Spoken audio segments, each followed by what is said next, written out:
Hey everybody, it's Craig back with another Mortgage Minute, and I'm pumped today because I'm here with Mr. Jacob Adcock. How you doing, man? I'm good. I'm good, Craig. How are you?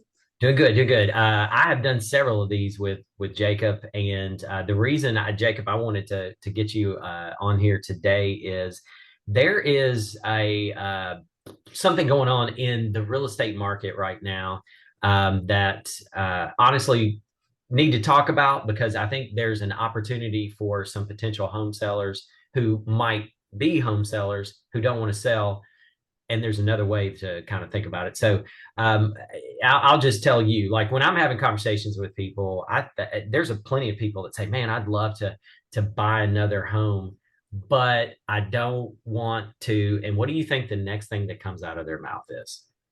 They don't want two payments. Yeah, don't want two payments or don't want to give up their mortgage, right? Yeah. It's like it's so funny. I've done this for 22 years, and never in my life have I seen so many people like their mortgage so much. Normally, people don't like their mortgage, right? Right. But with historically low interest rates in 2020 and 2021, now we got a lot of people that just love their mortgage, right? Which, listen, I get it. I'm right there with you. I get it. So I think there's an opportunity though that people are not thinking about, and that is you don't necessarily have to give up your mortgage, and you can still potentially get into the next home. And that is you can turn your current home into a rental property. Hmm. And so I would love to talk to you, Jacob, about how does someone do that? If you're having a conversation with a seller and they're like, man, I want to be in another school district. I want to be in another subdivision, but gosh, man, I really don't want to give up my mortgage. How could someone keep their house, turn it into a rental property, and it not be a complete nightmare for them? Let's talk about it that way. Yeah, yeah. Well, first, again, thanks for having me on. You and I had lunch a few weeks ago, and we talked a little bit about this, which I think is kind of what spurred this conversation. And I believe it was something I said at lunch, even about my current house. And I laughed. I said, "Well, I'm going to own it for 30 years." I refied it with you a few Right. years back. I think I've got a 3% interest rate. I said I will never sell that house. It just does not make sense to sell that house. I love investment properties, rental properties in particular. You know that. So this topic does kind of excite me. I talk to people all the time. Everybody wants rental property. Seems like everybody has a desire, to have some sort of passive income. It's the modern day chase towards retirement. Everybody wants passive income. Most people are too afraid to pull the trigger on purchasing something.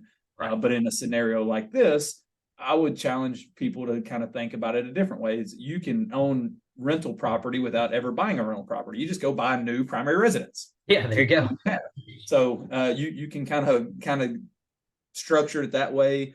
And again, with good interest rates, if you've been locked in for a while, there's really no reason that you couldn't rent the property probably way higher than what your current payment is, and do that over time. And real properties are great. I have a lot of mortgages. I do. I look at. I have to have a spreadsheet, and while that can be stressful at times, I look at it and I realize that every name or address on that spreadsheet is somebody paying my mortgage for me. Right? Like, why? Why What a would great people way to not want look at that. Yeah. a bunch of people paying my mortgage for me? So I think that everybody should go down that path to in some form or fashion. So yes, Craig, I think in this market, um, people don't want to sell their home that has a good mortgage to it. I get that. I'm one of those people. Again, I will never sell, or maybe not never, but for 28 more years, I'm not selling my Yeah. house. It just doesn't make sense. So we don't plan to be there forever. We would like to move and upgrade. And like you said, life changes, life cycles and brings different needs. And so, I think that's what people should do. I think they should really consider having an investment property by way of purchasing a new primary residence. Some of those common questions, I'm sure we'll talk about this, but things I hear from people all the time is, well, I don't know if I can qualify for two mortgages. Right. Okay, well, first talk to your lender, right? Call Craig, find out if you qualify. Right. What a lot of people immediately do is they look, and let's say they got a $1,500 a month mortgage payment here. they're upgrading. It's going to be a $2,500 a month mortgage for their new house. They think, how in the world am I going to afford $4,000 a month? Well, you're not. You're going to afford $2,500 a month because you're going to rent the other one. Oh, and by the way, we talked about how the rent should be much greater than your old payment because your rent was so low. So if you got a $1,500 mortgage that you had, now all of a sudden you're going to rent it for $2,500 a month. You, in theory, can upgrade your house and never change your payment. Right. Somebody's going to pay you what your new mortgage is going to be, and you stay right where you're at, but you're in your new house, and you've got equity building every single month. So there are ways of doing it.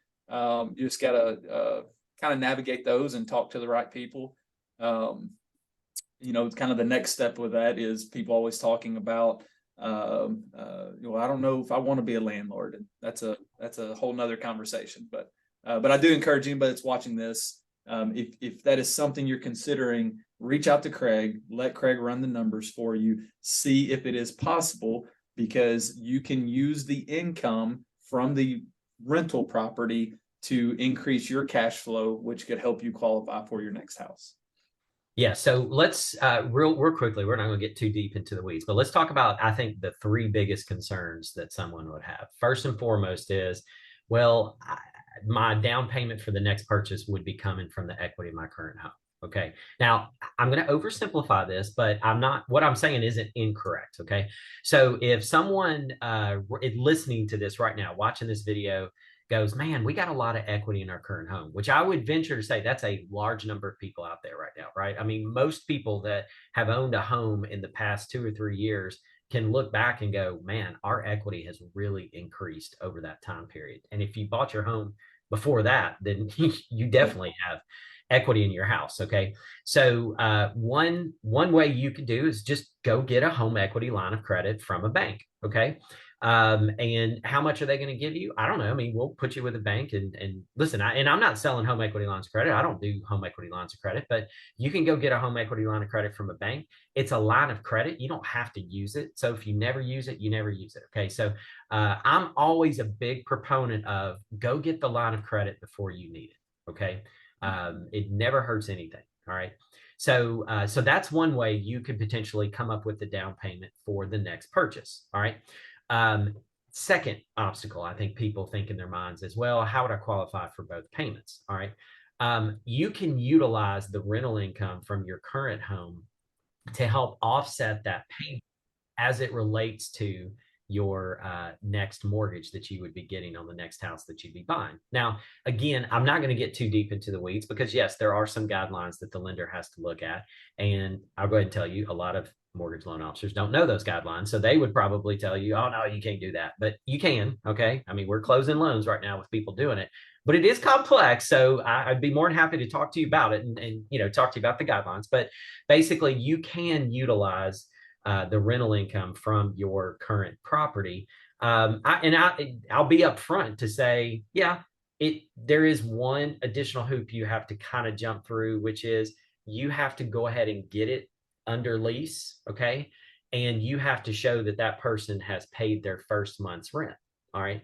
So yes, it's not as easy as it was years ago. Years ago, we would say, just bring us a lease and we'll take 75% of that number. Now, were those leases legit? I don't know because no one ever checked on it, right?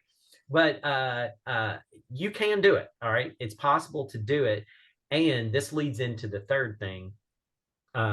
Do I want to be a landlord? I may not want to be a landlord. So, Jacob, you have a company that can help alleviate that concern. And you can also help line up a renter and go ahead and help them with the documentation they've got to get for their mortgage for the next purchase. So talk a little bit about what your company does for your renters.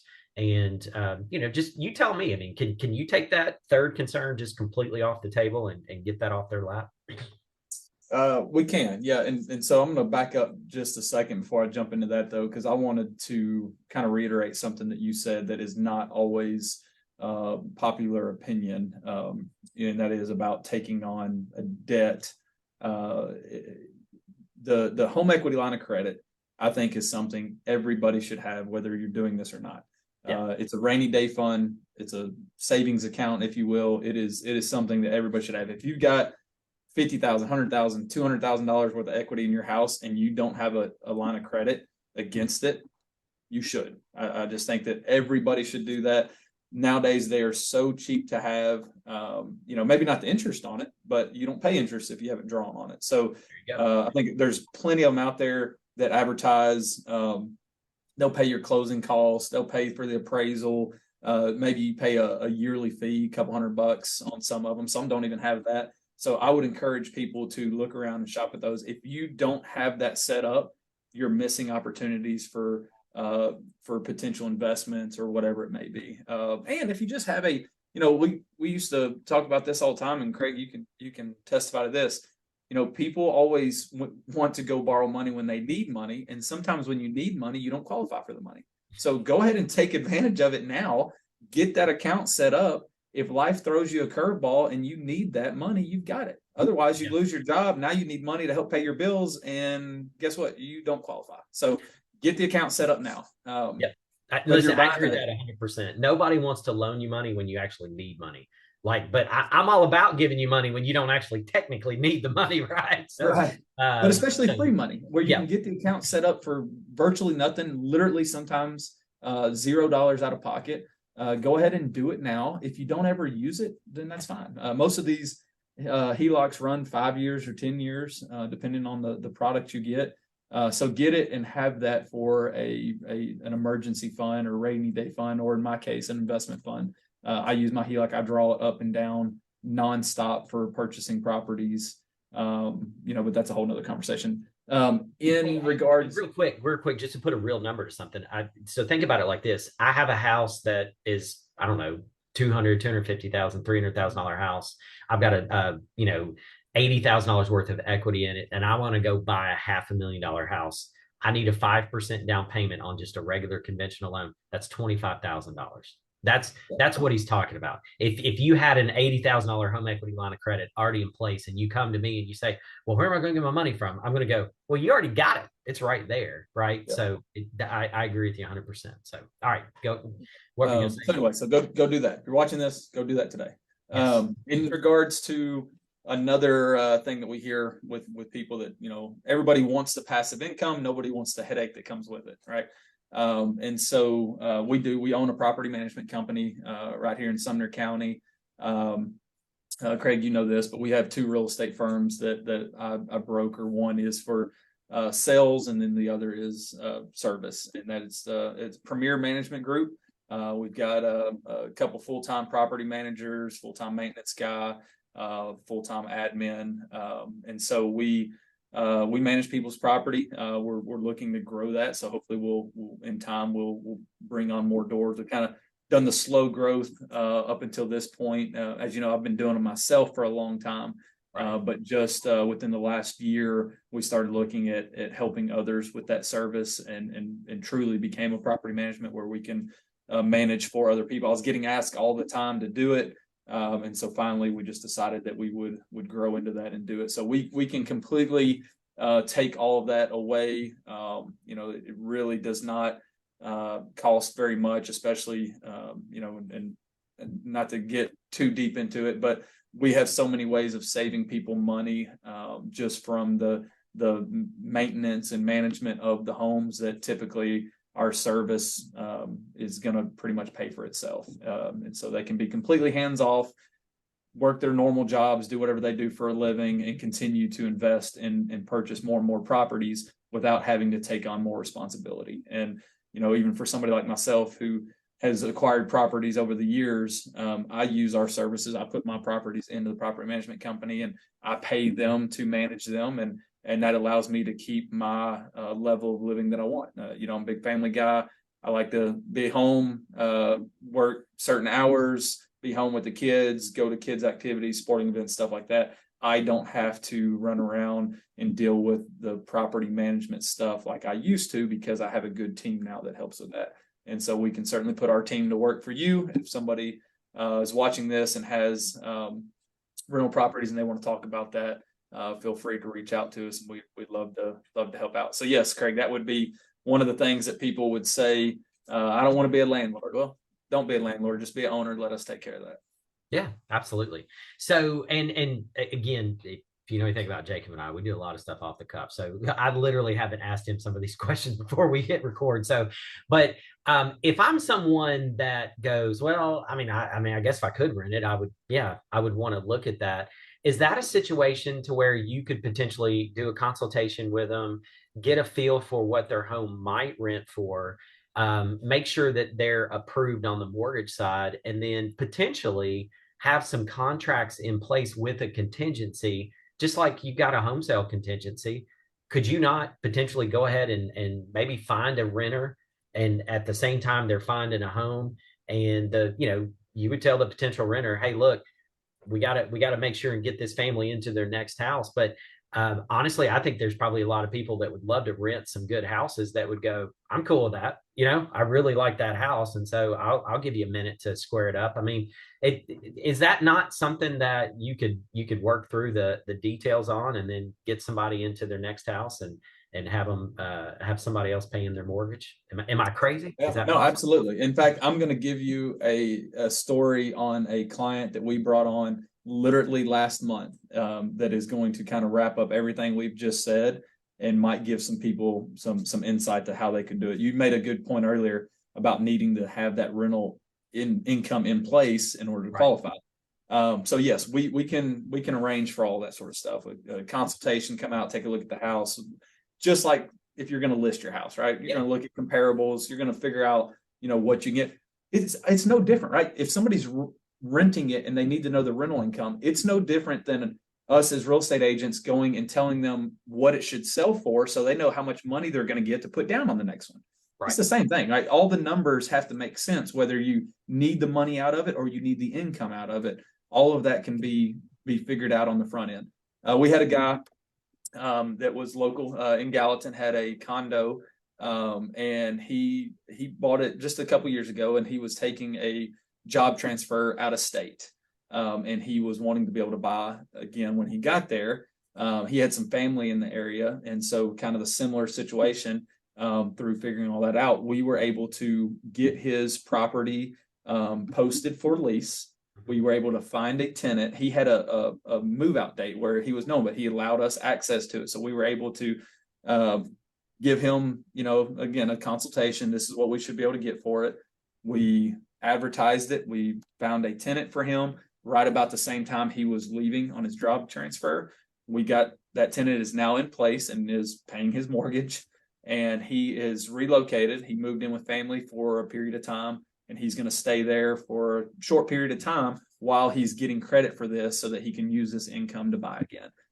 So again, different, and you'd have to verify that. I don't know how long, what the history is of rental income that's needed. Probably depends on other factors. I'm sure credit, down payment, all that sort of stuff. But Yeah. for him, it was going to be a few months, and he was like, "Hey, that's fine." Rather than him having to go and sign a long-term lease to stay somewhere, he was gonna live with some family, do that for a few months, and now he will be able to use this rental income from this house here to be able to buy another place there. And just like that, he became an investor, right? He's a landlord without having to manage it. So Yeah. he's out of state. We're taking care of it for him, and he's able to use that rental income to help him qualify for his next purchase. So That's awesome, and that's exactly what I wanted to talk to you about, because I think there's a lot of people that would love to do that and think I can't do that, and the reality is you can do that.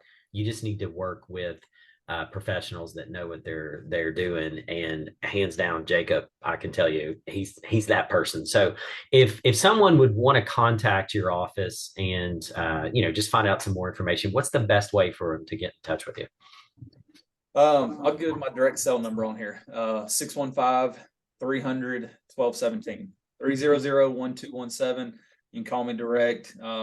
Obviously, Craig, when it comes to real estate, buying, selling, property management, we do all of it. Premier Management Group is the name of the management company. Fairly young company. Yeah, again, we just went open to the public first of the year. Prior to that, it was always just properties that I owned, and so now we're set up, and we've staffed out, and we've got our systems in place. We actually spent most of last year doing that, and I rolled my properties into it. And then once we got that all set up, we went first of the year. We said, okay, now we'll start taking on outside business. And it's been a good year so far. We brought on several people, like the gentleman I told you about last month, and was able to navigate him, and several others with similar stories. So we enjoy it. We like what we do, and we'd be happy to help some other people. Okay. Yeah. Hey, and listen, if you're watching this and you're like, well, I don't know if I'd be approved for the next purchase, call me. Let's take a look at it. Always happy to do that. 615-498-5626. And all right, cool. Thanks, man. I appreciate you taking the time. I'm glad to be here. Thanks, Craig. All right. Appreciate everybody watching, and we'll catch you later.